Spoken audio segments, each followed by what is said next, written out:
اس کے بعد کہا کہ روح کیا چیز ہے؟ سوال یہودی لوگوں نے کیا تھا. جی نبی اکرم صلی اللہ علیہ وسلم کو دیکھا, کچھ یہودی آ رہے تھے, کہتے دیکھو دیکھو محمد آ رہے ہیں صلی اللہ علیہ وسلم, چلو ان کو پھنساؤ ذرا سا, جی پوچھو ان سے, وہ ایک ہارڈ سوال پوچھو. کیا ہم لوگ کیسا سوال پوچھتے ہیں؟ کسی فزکس کا کوئی سوال ہوتا ہے, کیمسٹری کا کوئی سوال ہوتا ہے, یہ تو دنیا کا سب سے مشکل سوال ہے, یہ تو حل ہی نہیں ہوتا کسی سے.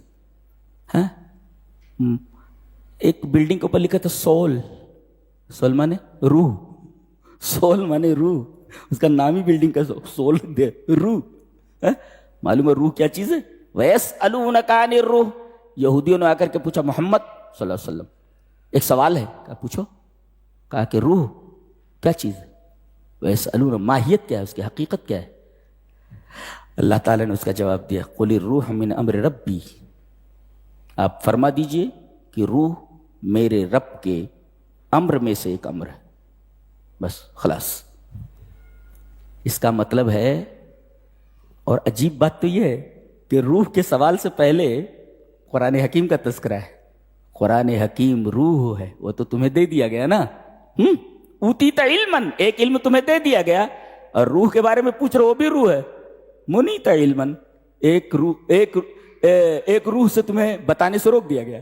ایک روح تو تمہیں دے دی گئی نا, اوتیت روحاً, یہ اوتیت علماً, آپ کو ایک علم دے دیا گیا قرآن کا علم, اور ایک علم نہیں دیا گیا. کون سا؟ منعت علماً, ایک علم دینے سے روک دیا گیا, وہ ہے روح کا علم. جی اللہ کیا ترتیب ہے, سبحان اللہ و بحمدہ.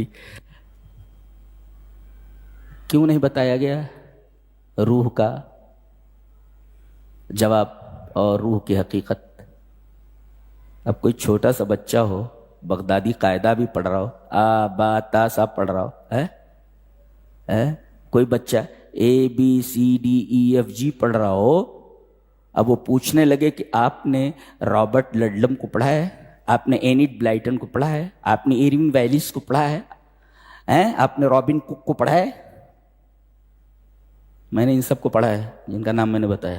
جی میں نے انگریز سے انگریزی پڑھی ہے, میرا ساتھی تھا کلاس فیلو تھا, میں نے اس سے انگریزی پڑھی, میرا ساتھی کلاس فیلو تھا.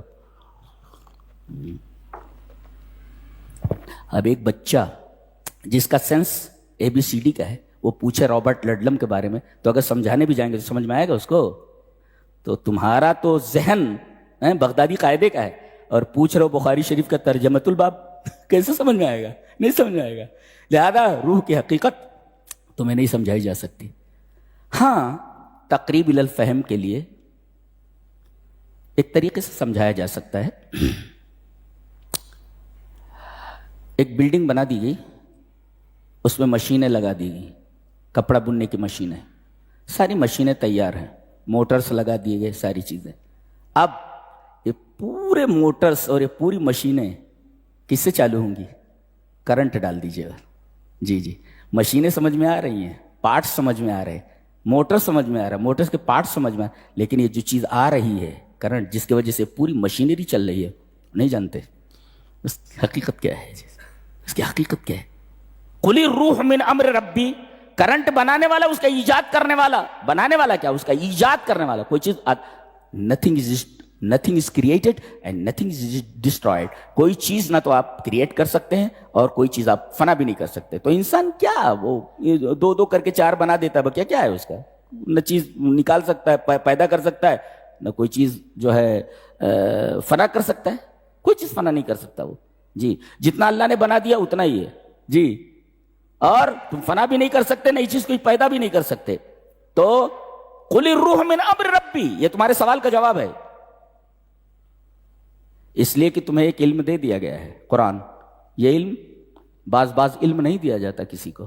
جی اس لیے کہ وہ اس کے ذہن کے اوپر ہوتا ہے, سمجھایا جائے نہیں سمجھ پائے گا, اسی میں پریشان ہو جائے گا وہ.